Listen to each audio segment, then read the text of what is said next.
देश कैसे आखिरी सलाम देगा। बिल्कुल शैलेंद्र, अब हम जरा बात करते हैं, एक मिनट, एक बड़ी खबर आ रही है, उस हम जरा लेने की कोशिश करते हैं शंकर आनंद से। शंकर आनंद, जरा हमें बताइए कि मीटिंग की बात तो है, जो शैलेंद्र वांगू ने कहा कि मीटिंग शुरू हो चुकी है, लेकिन कारणों को अभी भी तलाशा जा रहा है, उसे छोड़ा नहीं गया है, उसके कई एंगल्स हो सकते हैं जिस पर हमने इतना भरोसा किया, वो आखिर कैसे दुर्घटनाग्रस्त हो सकता है, वो हेलीकॉप्टर कैसे दुर्घटनाग्रस्त हुआ, इस बात की तहकीकात चल रही है, लेकिन कई खबरें आपके कानों तक पहुंच रही होंगी, क्या खबर है?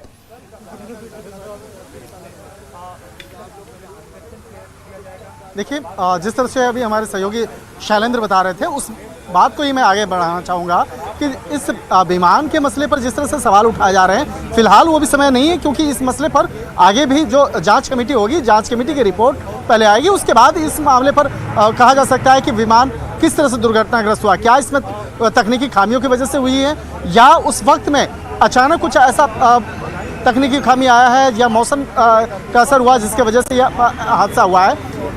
रिपोर्ट आने के बाद ही कहा जा सकता है, अभी फिलहाल नहीं कहा जा सकता है। और अभी जिस तरह से बाकायदा अभी खबर आई है, सबसे पहले मेजर जनरल बिपिन रावत की इंतकाल की, तो इस मामले में एक महत्वपूर्ण खबर मैं आपको देना चाहूँगा कि कल देर शाम तक तमाम उन लोगों का जो पार्थिव शरीर को दिल्ली लाया जाएगा, चाहे वो CDS बिपिन रावत हों, उनकी धर्मपत्नी या और दूसरे जो अधिकारी हैं जो उनके साथ में थे, तो उनका जो पार्थिव शव है उनको कल लाया जाएगा और दिल्ली में लाने के बाद उसके बाद उनका अंतिम संस्कार की तमाम औपचारिकताओं को पूरा किया जाएगा। और इस वक्त में मैं CDS बिपिन रावत के आवास के ठीक बाहर हूँ, जहाँ पर एक सन्नाटा सा पसरा है, घर के अंदर सन्नाटा। और बिल्कुल शंकर, हम चाहेंगे कि उन तस्वीरों से जोड़िए, दर्शकों को जोड़िए, उन तस्वीरों से जोड़िए जहाँ पर आप खड़े हैं।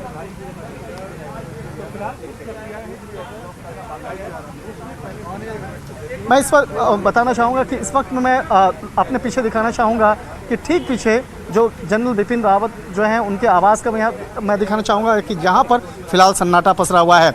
और अगर बात करें कि जिस वक्त में देश के रक्षा मंत्री यहाँ राजनाथ सिंह पहुँचे थे, उस वक्त में ही काफ़ी सन्नाटा देखने को मिल रहा था, और जिस तरह से उनकी आंखें नम थी, जिस तरह से उनके चेहरे की अभाव दिख रहे थे, उस वक्त में ही पता चल रहा है कि बहुत अच्छी कोई खबर नहीं है। उसके बाद जिस तरह से तमाम जो महिला अधिकारी यहाँ पे पहुँचना स्टार्ट किए, चाहे आर्मी स्टाफ की बात करें या एयरफोर्स की महिला स्टाफ की बात करें, वो यहाँ पे पहुँचना स्टार्ट हुआ, तो एक तरह से उसी वक्त से कयास लगाया जा रहा था कि घर में जो उनकी जो 2 बेटियाँ हैं, जनरल बिपिन रावत की जो 2 बेटियां हैं, उनसे मिलने के लिए, उनको साहस देने के लिए, उनको हिम्मत देने के लिए तमाम महिला अधिकारी यहाँ पे आ रहे हैं। और उसके बाद जिस तरह से बाकायदा बाद में आर्मी चीफ यहाँ पहुँचे और जिस तरह से बाकायदा यहाँ काफ़ी देर तक बैठे, तकरीबन 45 मिनट तक वो यहाँ पर रहे, उसके बाद आर्मी चीफ यहाँ से गए।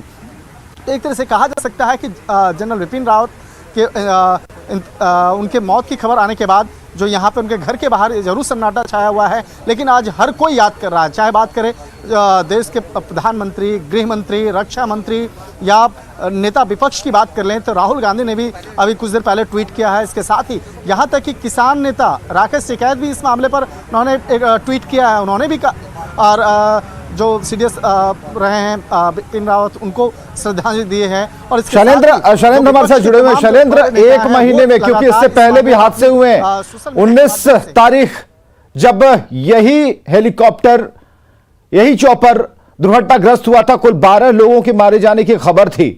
तो अब जो सवाल इस चॉपर पर खड़े हो रहे हैं, इसकी तकनीक पर खड़े हो रहे हैं, अब तक नहीं हुआ, अब हो गया। जब हो गया तो कान तो खड़े होंगे ही। तो जो स्थितियां अभी बन रही हैं, तो पुरानी किन किन बातों को उठाया जा रहा है, किन किन बातों पर विश्लेषण जारी है? आप अपना सवाल दोहरा सकते हैं, आपने किस क्रैश की बात करी? बिल्कुल, हेलीकॉप्टर क्रैश के बारे में बात कर रहे हैं हम शैलेंद्र। हम कह रहे हैं कि MI, आप सुन पा रहे हैं? जी। MI-17 के बारे में हम कह रहे हैं कि इससे पहले भी जो घटनाएं हुई हैं, उससे जोड़कर किस तरीके से इस घटना को देखा जा रहा है, और जो प्लानिंग की जा रही है, जिस प्लानिंग के तहत, क्योंकि जब आज पूरा पैनल जब हमारे साथ रक्षा विशेषज्ञों का बैठा था, उनके साथ हमारी बातचीत हो रही थी, तो कई सारे एंगल्स इसमें निकलकर सामने आ रहे थे। इसमें कई चीजें ऐसी आ रही थी छनकर, जिस पर यह भी कहा जा रहा था कि अभी इस पर बात करना थोड़ा जल्दबाजी हो जाएगी। तो क्या अब इस पर खुलकर बात हो सकती है?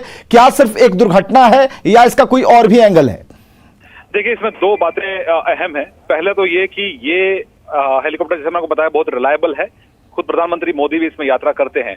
जहां तक आपने बात की 2019 पुलवामा के बाद जो एक MI-17 जो क्रैश हुआ था, वो मामला प्रैक्टिसाइड का था, यानी गलती से उसको अपने ही फोर्सेस ने मार गिराया था। वो हादसा नहीं था, वो एक तरह से गलती थी जिसकी बाद में पुष्टि भी हो गई थी। लेकिन इस हेलीकॉप्टर को 60 से ज्यादा मुल्क इसका इस्तेमाल कर रहे हैं। हालांकि अब बड़ा सवाल ये होता है कि जब हेलीकॉप्टर इतना रिलायबल है तो क्रैश क्यों हुआ। इसको लेके दूसरी बात ये कि इस पूरे मामले को लेकर एयरफोर्स की तरफ से कहा गया है कि जांच की जाएगी। हालांकि सवाल कहीं खड़े होते हैं कि अगर ये इतना कामयाब हेलीकॉप्टर है, रशियन मेड हेलीकॉप्टर है और इसको बहुत रिलायबल और स्टेबल हेलीकॉप्टर बताया जाता है, तो फिर ये क्रैश क्यों हुआ। इन तमाम सवालों को जवाब देने के लिए जांच के आदेश दे दिए गए हैं जाहिर तौर पर। लेकिन अब सवाल कहीं ना कहीं ये भी खड़ा होता है कि अगर जिस हेलीकॉप्टर में अगर प्रधानमंत्री मोदी खुद यात्रा करते हैं कई बार, अगर वो दुर्घटनाग्रस्त होता है और वजह पता नहीं चलती है, तो उस पर कई सवाल खड़े होते हैं। उन सवालों का डिपार्टमेंट है आर्ट, लैंग्वेज एंड कल्चर, उनके तरफ से भी इसमें अपने आप को जोड़ा गया और हमारे हिमाचल के जो फेडरेशन है यहाँ की, उन सब लोगों ने इसमें जुड़ करके जो काम किया है वो बहुत ही सराहनीय है।